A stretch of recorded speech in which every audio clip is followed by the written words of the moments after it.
E tudo bem com vocês? Prontos para mais um dia? Mais uma oportunidade que o Senhor nos deu para reinar durante esse dia. É só hoje, só hoje. E nós te convidamos a esquecer seus problemas, colocar de lado só hoje. Bom dia, Lislaiane, seja bem-vinda. E hoje fazer o que você tem de melhor para fazer. E só por hoje. Deixar para trás as dificuldades, as reclamações, as murmurações e focar no que é belo. Bom dia. Seja bem-vinda. Convidando o povo para hoje. Deixar para trás as dificuldades, as mazelas, as reclamações. Fazer um dia diferente. Na presença do Senhor, nós já estamos iniciando, alimentando o que é mais precioso, que é a palavra. Tudo bem contigo? Bom dia, Cris. Bom dia, Alex. Denise. Deixa eu aqui o pessoal. Vamos continuar aí na nossa leitura. Bom dia. Bom dia. Bom dia, Dijane. Bom dia, Alex. A gente continua, Isaías 8. Bom dia. 8 a 11 de Isaías, gente. Quem tiver oportunidade, já pega a sua Bíblia e acompanha conosco. Nós iremos compartilhar aqui alguns versículos que a gente entendeu, que a gente achou mais interessante para esse momento. Mas você também pode trazer aí o que vocês compreenderam, o que acha que é mais pertinente, nós iremos falar aqui. Vamos iniciar então com uma oração. Quem começa para nós? Denise e Laiane, pode ficar à vontade. Uma das duas pode iniciar aí. Uma também. Eu faço. Vamos, pessoal, abrir os olhos para nos conectarmos ao Senhor ainda mais.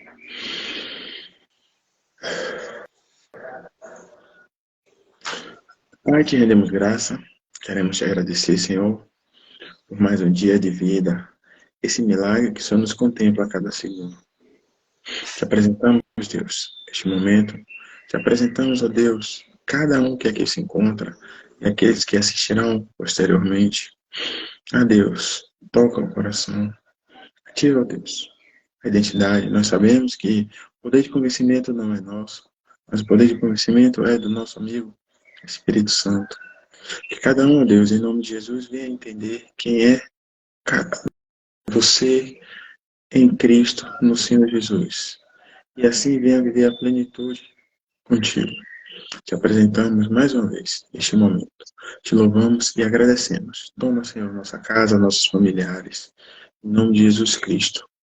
Amém. Então vamos. Isaías, de 8, né? De 8 a 11. Quem inicia? Eu começo aqui. Ok. Deixa eu pegar aqui. Isaías, capítulo 8. Para iniciar, gente, esse capítulo, vou trazer só um entendimento aqui do contexto que estava acontecendo nesse exato momento.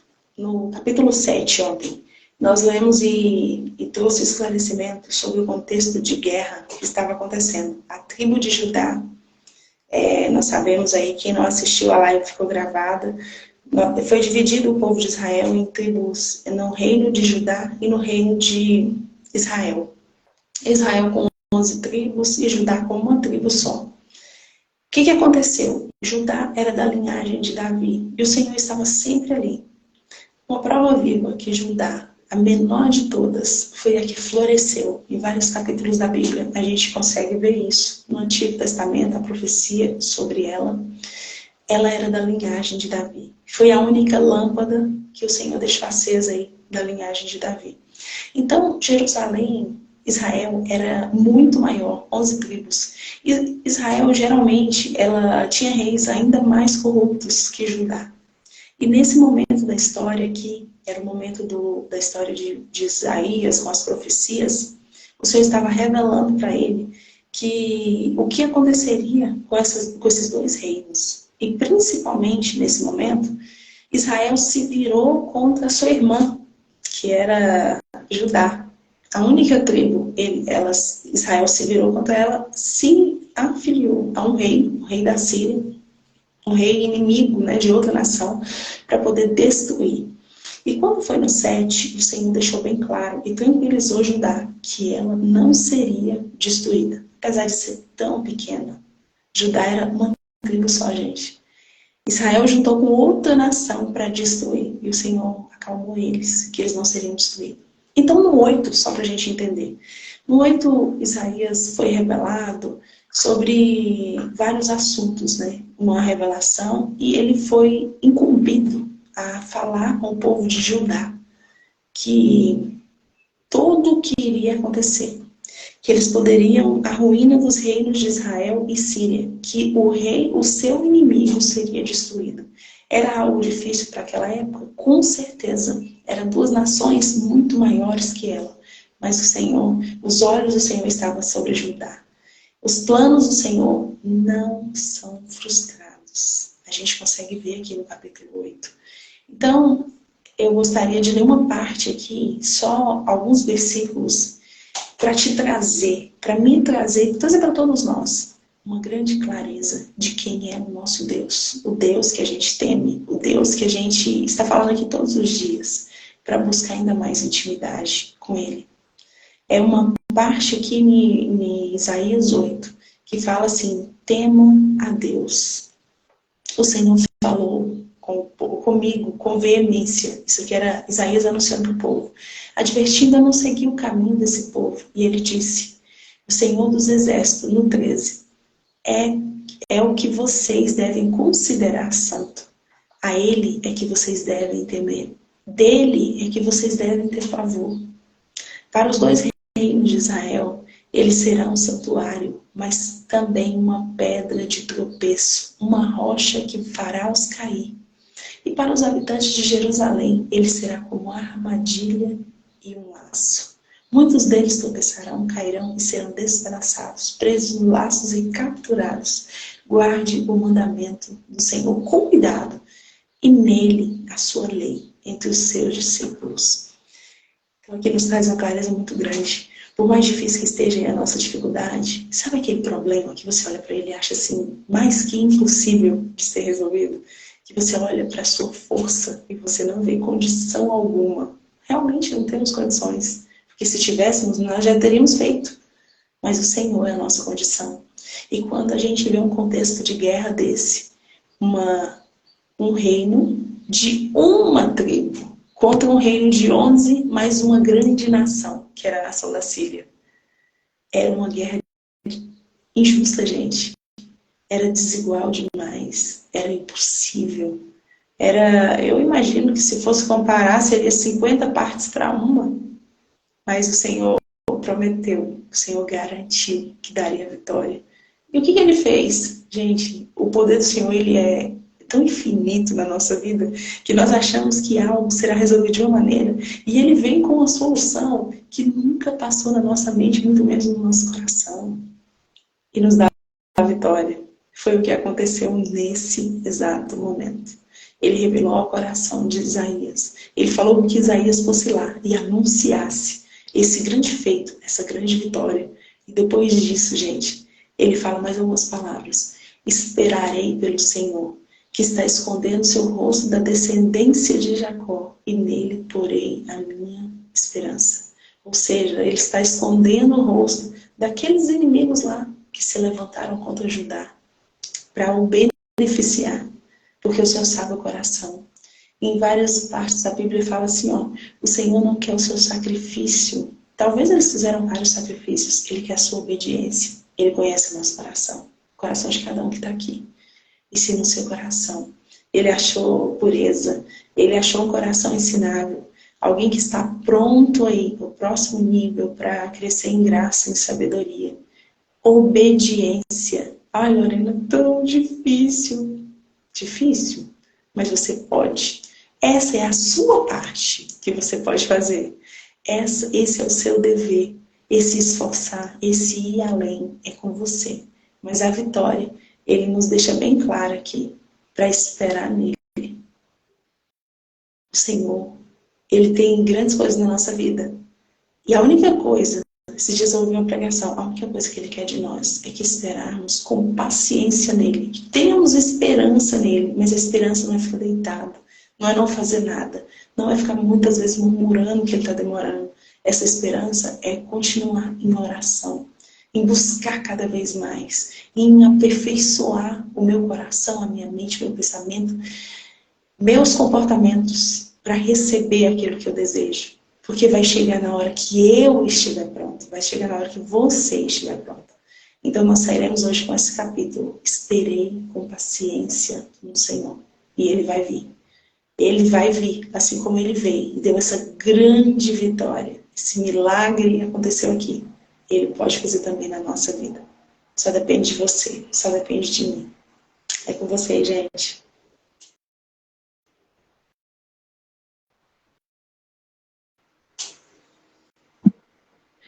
Tudo certo Por aqui, aqui, gente.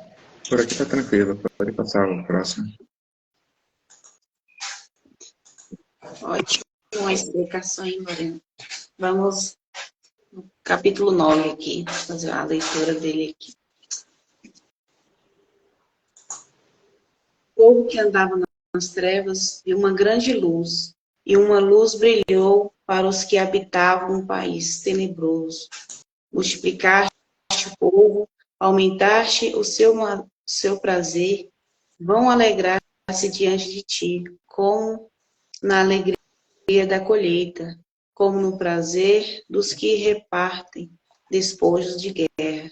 Porque como no dia de Midian, quebraste a canga de suas cargas, a vara que batia em suas costas e o bastão do capataz, de trabalhos forçados. Porque toda bota que pisa com barulho e toda capa empapada de sangue serão queimadas, devoradas pelas chamas, porque nasceu para nós um menino, um filho nos foi dado, sobre o seu ombro está o manto real, e ele se chama Conselheiro Maravilhoso, Deus Forte, Pai para sempre, Príncipe da Paz. Grande será o seu domínio, e a paz não terá fim sobre o trono de Davi e seu reino, firmado e reforçado com o direito e a justiça desde agora e para sempre. O zelo de Deus dos exércitos é quem realizará isso. O Senhor enviou uma ameaça contra Jacó, e ela atingiu Israel. O povo todo ficou sabendo. Efraim, os moradores de Samaria, cheios de soberba e presunção, eles dizem: os tijolos caíram. Nós reconstruiremos com pedras. Derrubaram o madeiramento de sicômoro. Nós o substituiremos com cedro. Deus, porém, sustenta contra esse povo o seu adversário Razon, e incita contra ele seus inimigos, os arameus pelo oriente e os filisteus pelo ocidente, que devoraram Israel com grandes mordidas. Apesar de tudo isso, a ira dele não se acalma e sua mão continua estendida. Mas o povo não se volta para quem o castiga. Não procura Deus dos exércitos. Deus corta de Israel a cabeça e a cauda, a palma e o junco num só dia. O ancião notável é a cabeça, e o profeta mestre de mentiras é a cauda. Os que dirigem esse povo o extraviam, e os que se deixam guiar ficam aniquilados. Por isso, Deus não terá piedade dos jovens, nem se compadecerá dos órfãos e viúvas, pois são todos injustos e malvados. Toda boca só diz loucuras. Apesar de tudo isso, a ira dele não se acalma, e sua mão continua estendida. A impiedade queima como fogo, devorando espinheiro e matagal. incendiando a mata fechada e fazendo subir colunas de fumaça. Pela ira de Deus, dos exércitos, a terra queima e o povo se torna pasto do fogo. Ninguém tem pena do próprio irmão. Morde à direita e continua com fome. Devora à esquerda, mas não fica satisfeito. Cada um devora a carne do seu próximo. Manassés devora Efraim e Efraim devora Manassés. E os dois se juntam contra Judá. Apesar de tudo isso, a ira de Deus não se acalma e sua mão continua estendida. Esse aqui é um oráculo, né? Mostra que a arrogância de um povo e seus chefes não se deixa vencer, nem mesmo pela derrota. Uma triste ameaça marca de modo, né, crescente as diversas partes do oráculo. Com Deus não se brinca, né? Muitas pessoas que brincam e acabam colhendo as suas plantações, né? As colheitas, né? Que as planta e colhe. É isso aí, pessoal. Liz e Laiane, tem algo a comentar?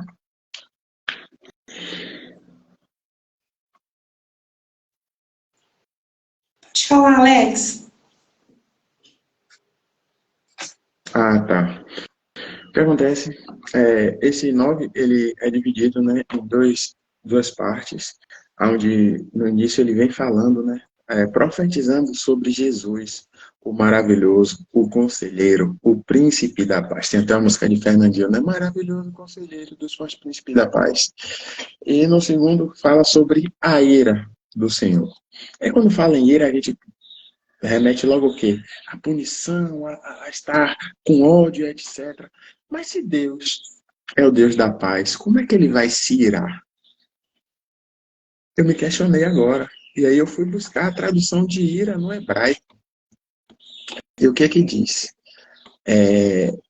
Aí vem, né, uma diferença, L-Y-R-A, Lihá, sei lá se é assim que fala, que provavelmente significa vigilante de uma cidade.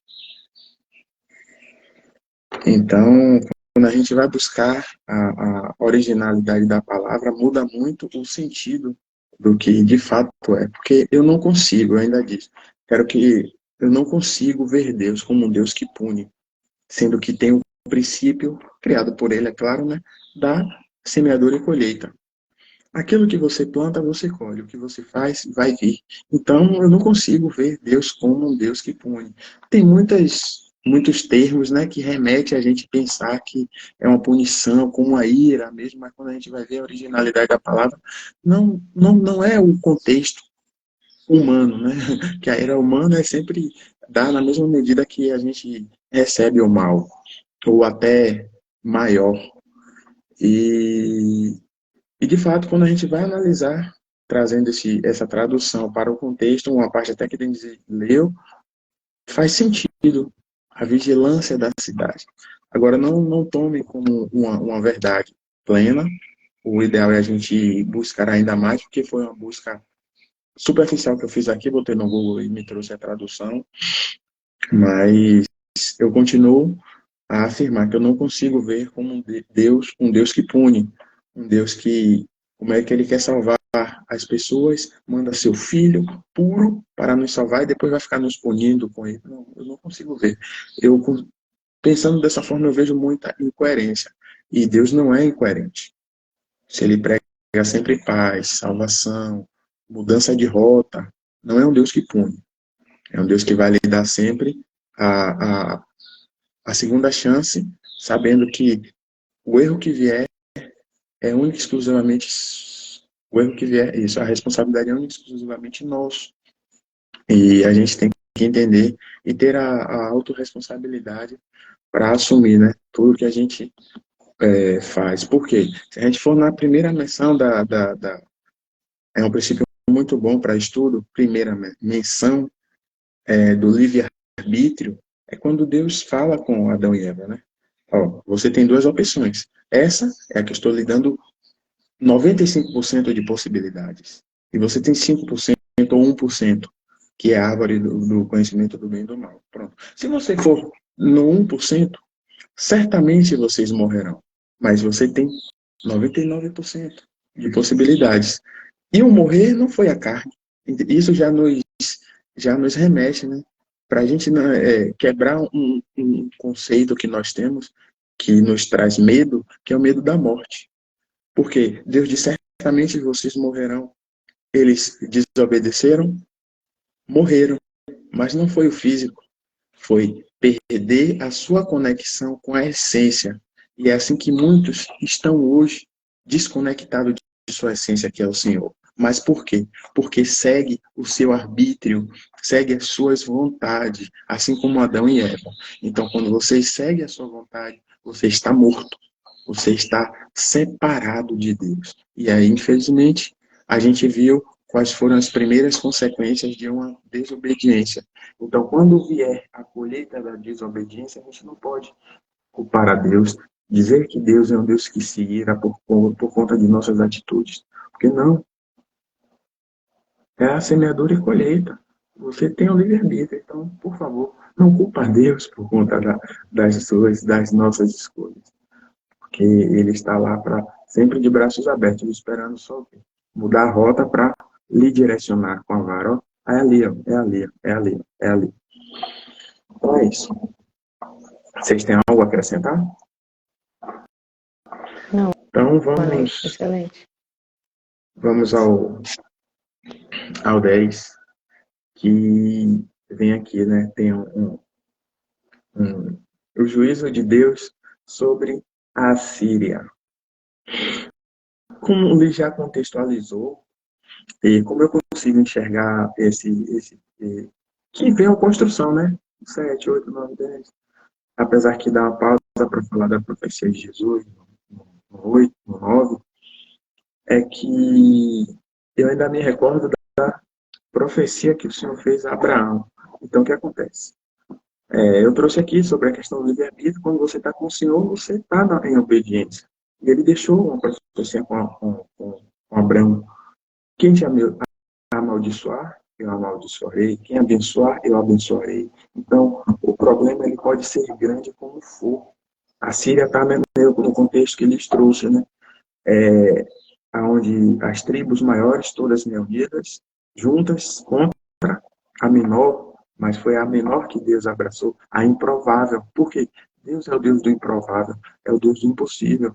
Por mais que a circunstância esteja adversa diante dos nossos olhos, porque para Deus nunca está adverso. Ele gosta disso. Ele está contigo.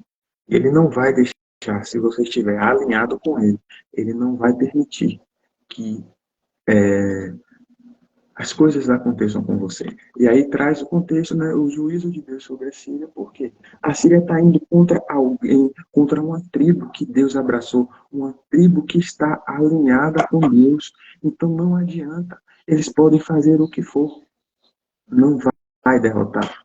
E você pode ter o problema que for. Se você estiver alinhado com Deus, você não vai cair. Pode até ficar como Jó, né? Ficar abatido, como diz o avô, né? Eu posso até estar batido, mas nunca derrotado. Eu posso até chorar. Então, por quê? Deus vai ser o seu consolo. Quando estou fraco, é que estou forte, porque você já não tem mais força, mas a força vem dele.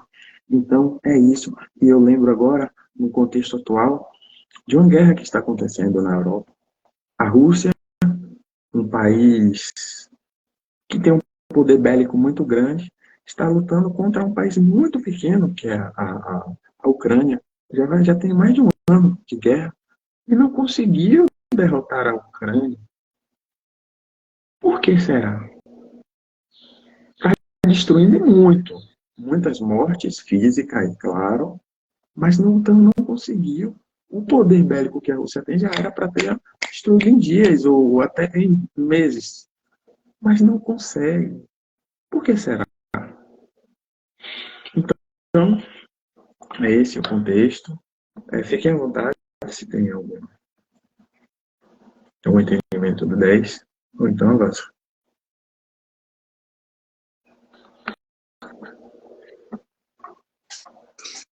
Estava certo.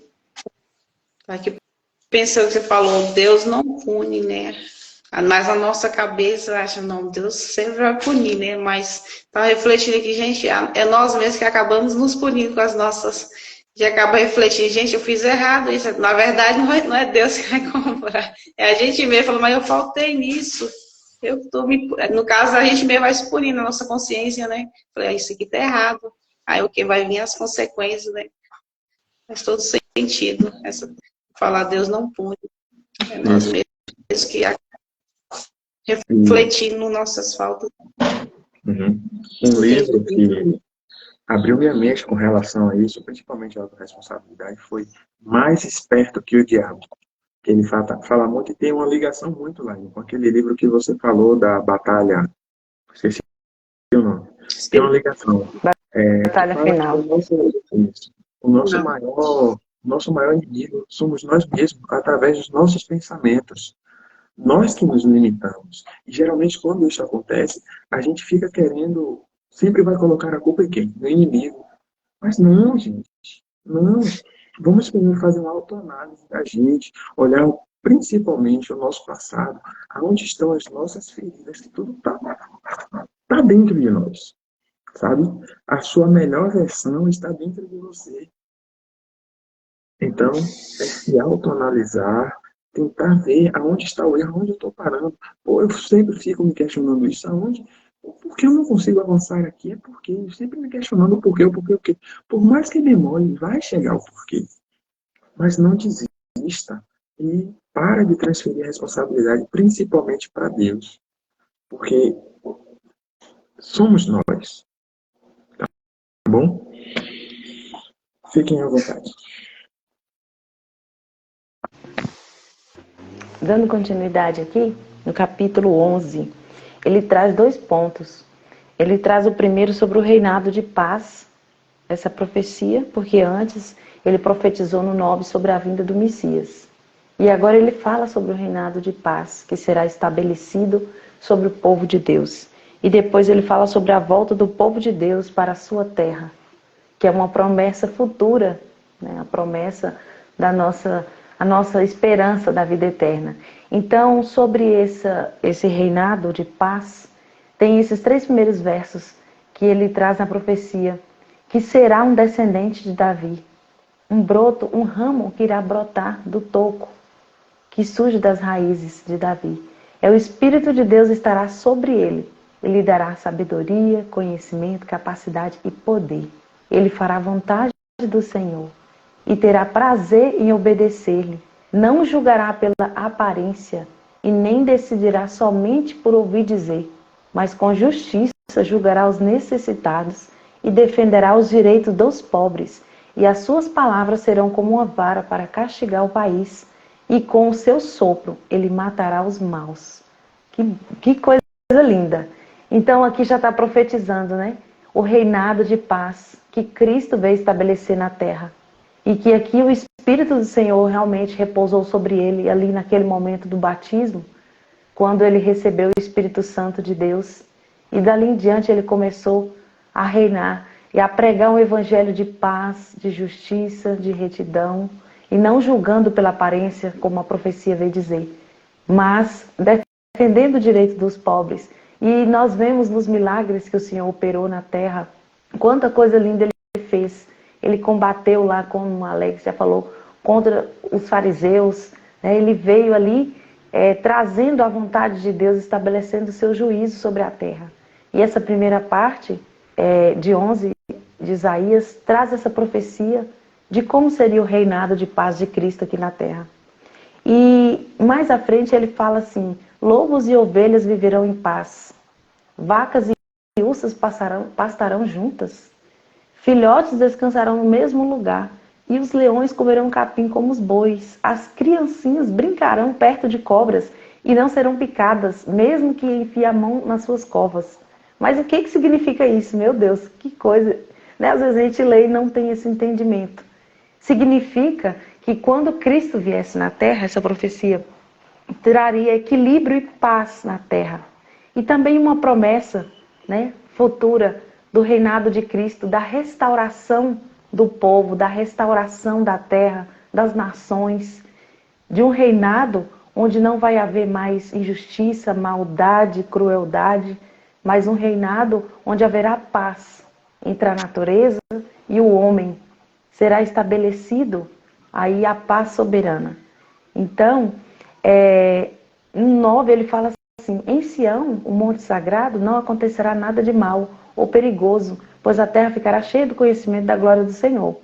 E naquele dia o descendente de Davi, filho de Jessé, será como uma bandeira para as nações. Os povos passarão para o lado dele, e da cidade onde ele reina brilhará a glória de Deus.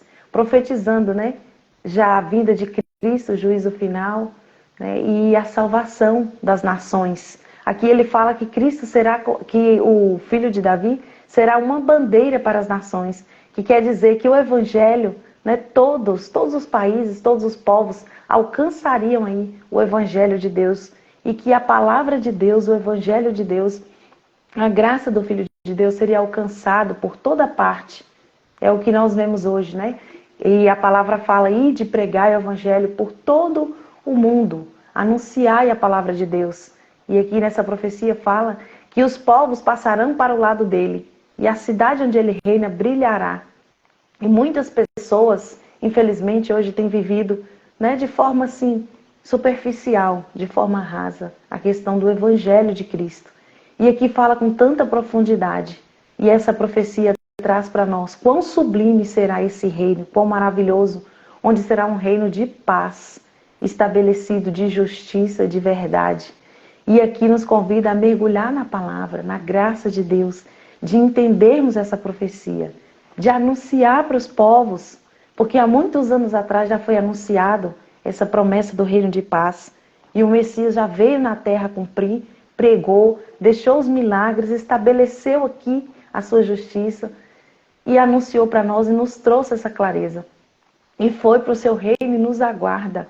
E hoje a nossa missão é essa, é anunciar esse reino de paz que está aqui na palavra, onde essas promessas que estão guardadas para o povo, para aquele que for fiel, vão herdar com Cristo esse reino de paz, essa justiça. E esse capítulo nos traz um entendimento lindo. E nos fala, lá atrás, quando Denise leu as qualidades, ele será chamado de Conselheiro Maravilhoso, Deus Poderoso, Pai Eterno, Príncipe da Paz. O seu reino será estabelecido por todo o mundo, e as bases do seu governo é justiça e direito, desde o começo e para sempre.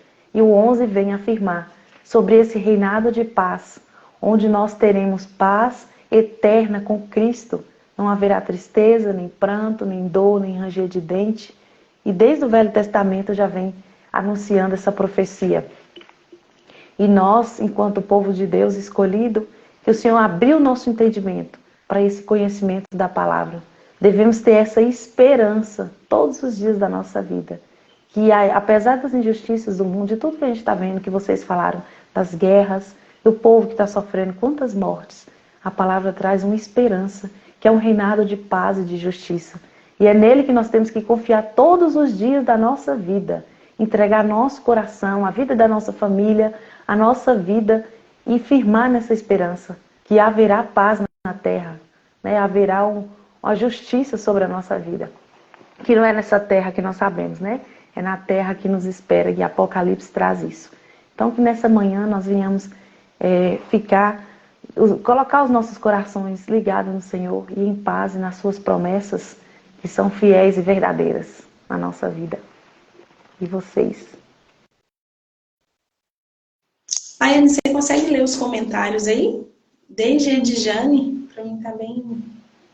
Sim. Maria Cândida falou, essa passagem está em que livro e versículo? Eu estou lendo aqui, Maria Cândida, 11 de Isaías. A Edjane colocou 11 de Isaías. Deus abençoe, Edjane. Rapidamente, Elaine, eu acho que quando ela perguntou, foi sobre a passagem do maravilhoso conselheiro, Príncipe da Paz. Certo. Se foi esse, é o Isso. 9,6. Isso mesmo. 9,6. Isaías 9,6. Agora, se não foi, ela estava contextualizando o Isaías 11. Pode continuar. Pode falar, Lorena. É só isso mesmo. Tem mais aqui, Laiane. Consegue ler essa primeira mensagem aqui de Edjane? Para mim também não estou conseguindo ler. Lá em cima. Todavia, a Síria serviria ao propósito de Deus e algum dia seria punida por seu orgulho e sua arrogância. Edjane colocou: Deus revela como ele atua na história de formas ocultas e indiretas. E Maria Cândida: glória a Deus, um Deus misericordioso que nos ama. É isso aí. Maravilha. A gente vê aqui, quando a Edjane falou da Síria, até o adversário, ou até o nosso inimigo, ele cumpre o seu propósito. Cumpre o seu propósito, sim. Ele tem uma determinada intenção de destruir e tudo mais, mas no momento certo, ele vai ser punido de acordo com as suas ações, como o Alex falou anteriormente, né? Tudo que é plantado é colhido. E a Síria, juntamente com Israel, eles se uniram para destruir. E aí houve uma grande derrota dessas duas grandes nações contra alguém que estava buscando de Deus com toda a sua fraqueza, com todas as suas dificuldades.